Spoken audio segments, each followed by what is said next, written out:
Good evening. My name's Joe Smith and I'm Director at the Royal Geographical Society with IBG, and welcome to another in our Monday night lecture series. Throughout the lecture, please feel free to offer questions or make comments using the tool at the bottom of the screen. Our speaker, Kristine Tompkins, will join us at the end of the lecture for a live question and answer session, which will finish around quarter of an hour after the lecture concludes. And now to the minutes of the meeting that we held on Monday, the 9th of November. With the director in the chair, two of the Society's grant recipients described their thoughts and findings drawn from their incredible journeys. Antonia Bolingbroke-Kent, the RGS-IBG 2019 Neville Schulman Challenge Award recipient, spoke of her motorbike journey through the hills of Nagaland in India and Myanmar. Antonia explained the conflict and culture shifts that have led to the significant loss of biodiversity in Nagaland. She also emphasized the importance of grassroots projects led by the tribes to establish conservation areas, and she concluded by reflecting on the stark contrast of community support in these areas compared to the individualism and loneliness felt by many in the Western world. Redzi Bernard, recipient of the RGS-IBG 2019 Journey of a Lifetime Award, given in partnership with BBC Radio 4, spoke of the journey she recreated that had been made by her mother 50 years before to the holy site of Lalibela in Ethiopia. She described the generosity of local communities and the surprising variety of flora and landscapes throughout the Ethiopian highlands. Redzi also commented on the improvements to women's livelihoods since her mother's trip. She concluded the lecture with an excerpt from her documentary, The Cathartic Chanting at the Temples of Lalibela. And now it's a great pleasure to introduce our speaker tonight, Kristine Tompkins, who will speak to the title, An Argument for a Wilder and More Resilient Planet. Kristine Tompkins is the president and co-founder of Tompkins Conservation. Kristine spent 20 years as CEO of the clothing manufacturer Patagonia, helping to build it into a renowned anti-corporation leader in the outdoor apparel industry. Patagonia became a model of corporate responsibility, mitigating its ecological impacts and educating its customers about threats to the global environment. With Doug Tompkins, Kristine spent most of the 1990s creating Pumalin Park, an 800,000-acre nature reserve in the south of Chile's Lakes region. In 2000, Kristine founded Conservación Patagónica to create national parks in Patagonia, the southernmost region of Chile and Argentina. Kristine has helped to establish 11 new national parks and 2 marine parks in Chile and Argentina. Among many other awards throughout her career, in 2018, Kristine was awarded UN Environment Patron of Protected Areas. Her Rewilding initiative is considered the most ambitious of its kind in the Americas. I am now honoured and delighted to hand over to Kristine Tompkins.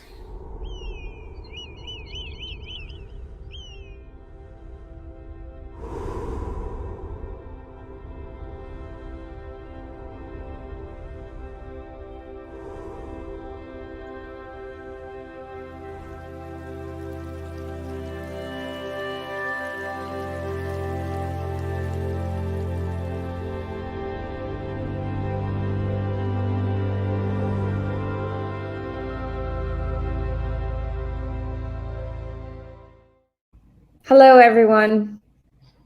You know, I've been fascinated by the Royal Geographic Society for as long as I can remember. And the stories of early exploration never are far from my mind. So I wonder tonight, who's out there listening Where are you in the world tonight? And especially, how do you think about the world that we're living in today? I'm sorry we're not sitting in the same room so that this can be a conversation rather than just a one-sided talk. But I know that we're all on the right side of trying to stay healthy and safe. Tonight I'm going to talk about rewilding the territories, some pristine, some in desperate need of restoration, having been put into production over the last thousands of years. And in every place we work, the rewilding species who have gone missing. And finally, perhaps the toughest work of all, rewilding ourselves. I'll tell a story that has its roots in science. We believe that our human footprint is reducing the Earth's ability to sustain life as we know it. As our friend E.O. Wilson always tells us, the extinction of species is now at a rate where deep ethical questions are called in to task, and of course, the disastrous ecological consequences as well. We all know this to be true. But beyond science, ours is also a love story. Like you, who found the discovery of the Earth so deeply rewarding, so my husband Doug and I found us working the last third of our life in some of the things that would prove to be the most challenging in our life as well. I'll give you a little background on the two of us.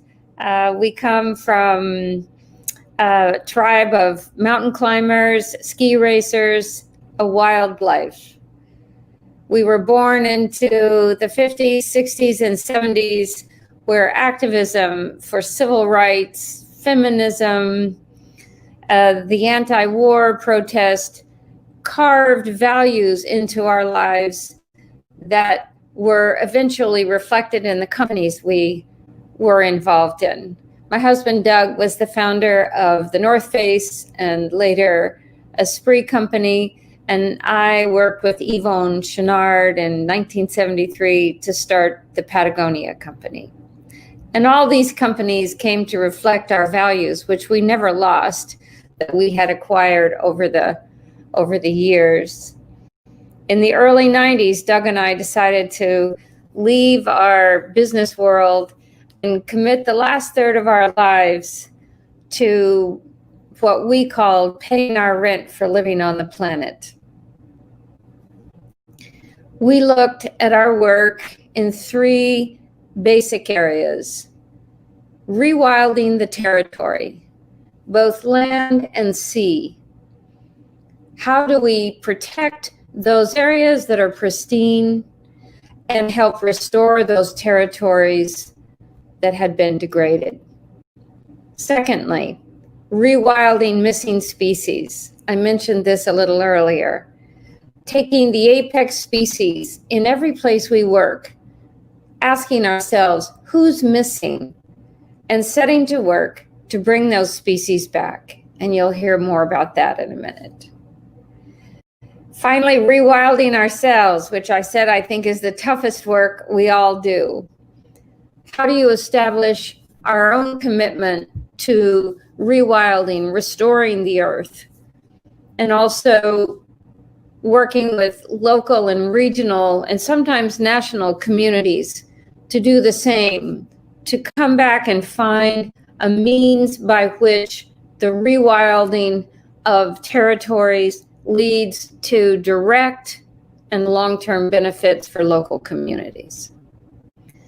It's hard for us to talk about what we do in all of those three areas without adding in activism, because from the beginning, really from the 60s, we have been activists to work toward those things that we believe and to fight against those things we disagree with. So we have found over time that all of these areas of concentration require the restoration of landscapes. And this I touch on very specifically because it's not enough to create national parks in the world and saving the areas that are pristine and the jewels of a country. So much of what we have now, whether it's private land or public, has to be restored. And that takes an army of people, geography, geology, grasslands restoration. All of these things have to come together and help restore degraded systems. We can't just save the areas that are pristine. Here's a map of where we've been working and what we've been doing. As you can see on my right-hand side of the map, you see that we have created 15 new national parks for roughly 14.7 million acres. These are always created in conjunction with, in our case, the Chilean or Argentine national governments. We have to donate territories to them, but they also have to want to accept them. So it's a brilliant public-private partnership. We've created 2 large marine territories, which you'll see down at the bottom of the map. And we have roughly 30 million of acres protected in the sea. And in our coming projects, you'll see a lot more about marine systems than in the past. We have 20-some conservation and monitoring projects between Chile and Argentina. And that's where a lot of the rewilding of the apex species come in. As you can see at the bottom of this map, in parallel to all of the terrestrial work we've been doing, we have also 2 years ago begun to concentrate on marine parks. And the designation for these parks is very important. We're going for no-take zones in the sea, not multiple use zones. There are lots of those around the world, but they're very hard to police. And we're working on the coastal areas of Chile and additional projects in Argentina, so that when we look at conservation in the future, the next generation will be land that's connected to the sea where applicable, because we have been, I think, somewhat not short-sighted, but not insistent enough. When you're protecting coastal regions, go for its relationship with marine systems as well. I'm going to tell you about 3 emblematic parks that we've created. I'll show you what the landscape is like, as each one is very distinct, and talk a little bit about rewilding as we go through them. The first one, and our first park that we began in 1993, is in the rainforest, temperate rainforests of southern Chile, Pumalín National Park. We donated Pumalín 2 years ago for just over 1 million acres. Now here, we had no rewilding of species to do. This is all pristine forest, coastline, and from what we can gather, nobody's really missing. So this was a park we could create with public access infrastructure, beautiful trails getting you into ancient alerce trees and so on, cousins to the great redwoods of California. Then as a second, we move from temperate rainforests to the Patagonia grasslands. This is also a park we donated to the Chilean national government, getting it back to its natural patrimony in 2018. This park is 764,000 acres, And 80% of it is grassland, which is a very underrepresented category of ecosystems within Chile and Argentina.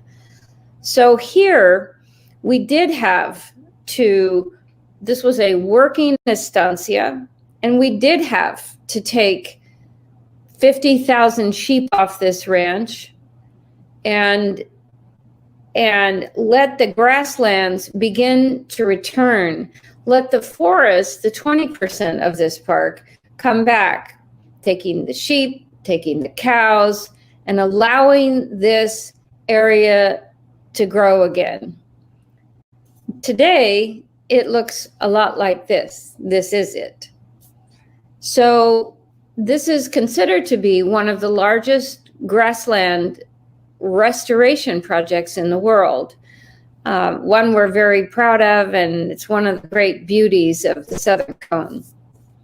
Here, we had a lot of species that had been marginalized by livestock grazing and management.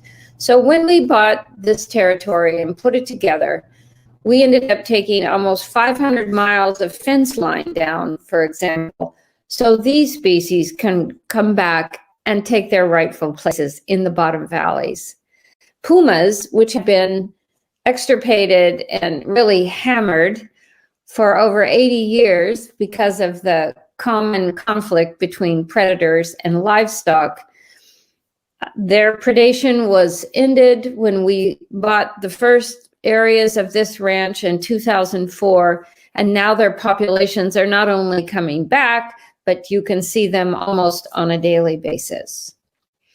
Condors, one thinks what could have happened with the condors, but we also have a condor restoration project, which is supporting a somewhat fragile population. It was not extinct to the area, but again, because of these conflicts of livestock versus wildlife, their numbers have dropped. The Huemul deer, which in the United States looks a little like a mule deer, and people don't really imagine that they need to be saved.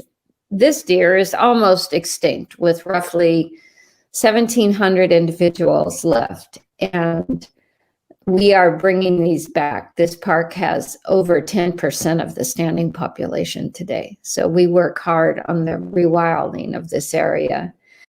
And this is a photograph of our team working with pumas, collaring them, making sure that we understand the conflict between pumas and the Huemul deer. You don't want to, as you restore an area, regardless of where it is, you have to be really clear about all of the internal conflicts that conservation may hold. And this is why this work is being done.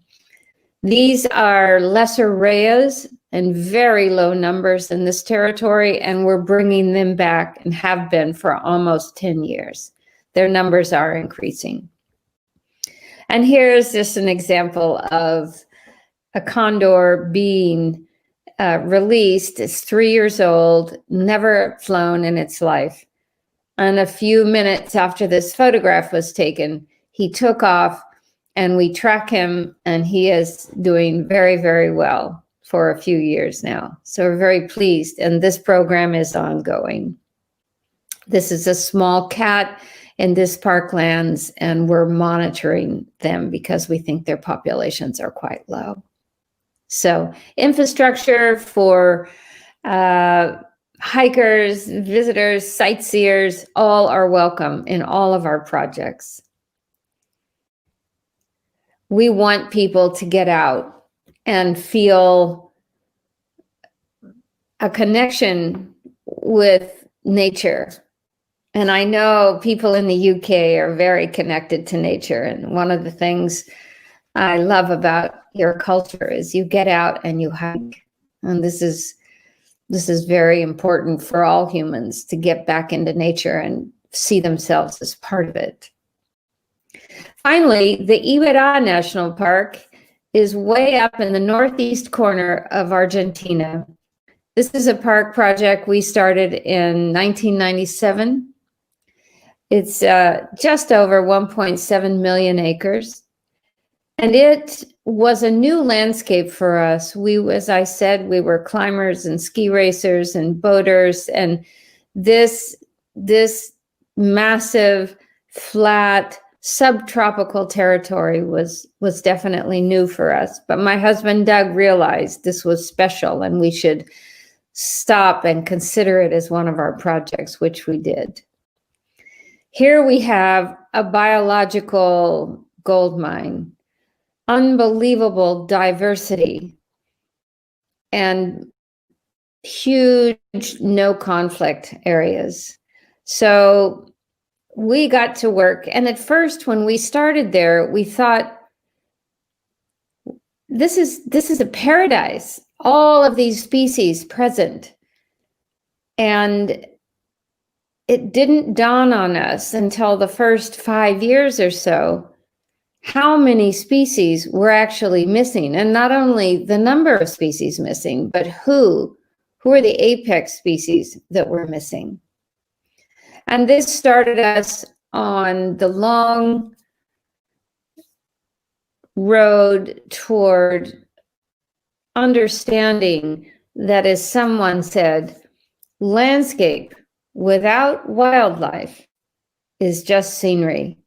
And this is where we really learned this. And we committed ourselves that where we are working, if there are apex species missing, we will come back and assure their reintroduction, which turned out to be no small task. Here you have jaguars, and I'll get into those in a minute. We started with the giant anteater in Iberá, and we really had no idea what we were in for when it came to rewilding. And the work, the people on the ground to, in many cases, raise orphans, in this case, giant anteaters. And every species has its own demands. Every species requires different personalities within the team. Who's mothering? Who's the strategist? These babies take tremendous hands-on care, and we have done a lot of the raising of these individuals, which have been very hard to get in on the front end. And they've been volunteers, and they come with many different species and work on the ground until each individual is ready to be taken out into the field and released. In this case, it's a pampas deer. These have been extirpated from Iberá. There are individuals in Argentina, but very few here. And this is a case of getting one ready to release it. Today, we have 150 pampas deer within the park, and they reproduce pretty fluidly, so we know that this population is on its way back. Here we have tapirs, also missing from this ecosystem. They have required tremendous work because they're so influenced by disease from cattle and horses, but we're working with them all the time. This is the Maine fox, the Maine wolf, and their numbers are low, but they're coming back. Now, even this peccary, the white-collared peccary, was missing, and we brought them back because each one of these species plays, as you all know, a particular role in the ecosystem. And if somebody's missing, then this damages the entire chain. The most difficult species we have taken on, no matter where we work, is the green-shouldered macaw. They have been missing from Argentina for over 130 years. They were often predated for their feathers, as you can imagine, seeing them here, and getting them, finding individuals, training them to fly, training them to understand who their prey is, who their predators are, has been an extraordinary labor of love. But I can tell you that today we have many pairs flying in the wild, and just 3 weeks ago, we had our first 2 chicks born in the wild. So they are back. Now the jaguars. Many years ago, my husband Doug saw that if we could bring back the giant anteaters, though this is complicated work, we had to try to go for jaguars at the top of the chain. And we committed to a jaguar breeding center and 10 years of work, which just recently, literally a week ago, we have accomplished enough in terms of our breeding program that we are looking toward the time to release jaguars back into this system that is large enough, as I mentioned, to make sure that the conflicts with neighboring ranches could be minimal just because of the space. So I'll leave the story of rewilding extirpated species here with one of our team members. And I put this up here just to remind all of us that it takes a village, as Hillary Clinton said many years ago, to rewild territory, to take territory that's pristine and protect those jewels in the form of national parks. And it really takes a village when it comes to rewilding species who have gone missing. On the community side, we work a lot on making sure that these projects, the existence of species back into the system, the territories themselves, how can local communities benefit from those things? And as an example of what we've done, if you look at the southernmost territory of Chile, rather like a long pencil, we decided to bring together the 60-some communities along this path and the 17 national parks and all the species that have been rewild there, and create what the government has adopted now, the Ruta de los Parques de la Patagonia. As you can see, 17 national parks, 2,800 kilometers or 1,700 miles, a third of the national territory, and 90% of all protected areas in the country. And this has formed a way for people outside the territory to look at it. But most importantly, how do the different communities look at themselves, how they're linked together with other communities, how they're linked together with new national parks, how are they linked together with the possibility of taking tourists out or their families and seeing mountain lions and seeing huemul deer and seeing yandus. And this has changed the nature of the south of Chile very, very deeply already. And then, of course, we work a lot with children wherever we are, getting them into the parks, getting them to sites where we're rewilding, and making sure that from a young age, their hearts are beating with the idea of their role and their place in nature. Here's just another shot of one of the kids who are quite close to some of the projects that we have. And of course, there are other kids, small pumas coming back and safe. Baby jaguars coming back and safe. So let me leave you with this very short video and my last remarks.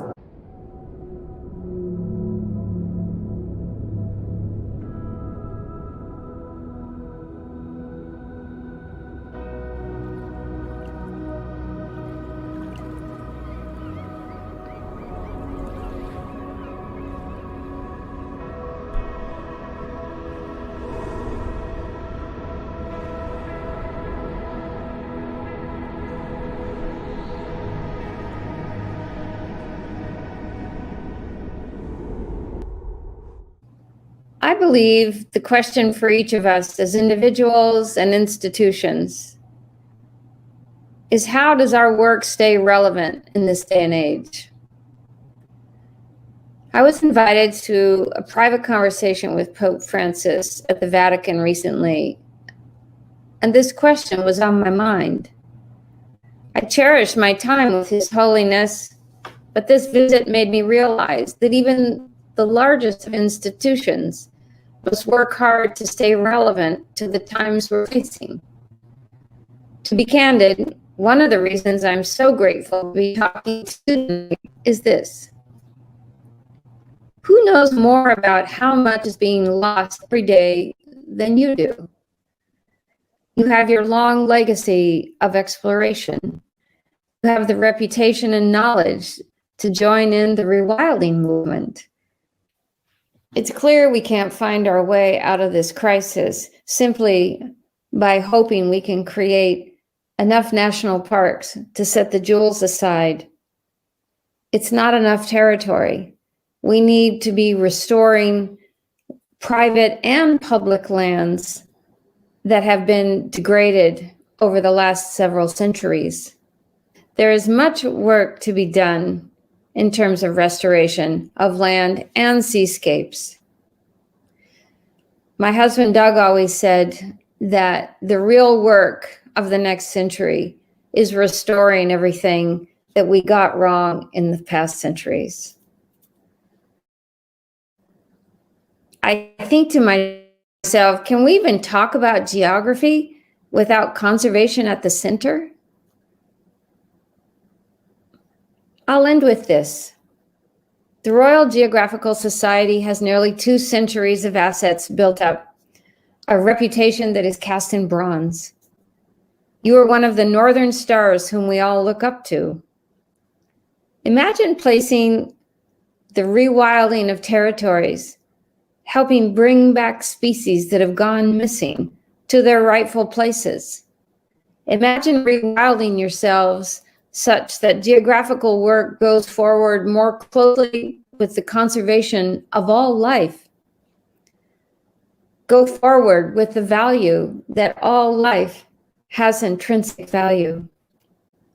Thank you.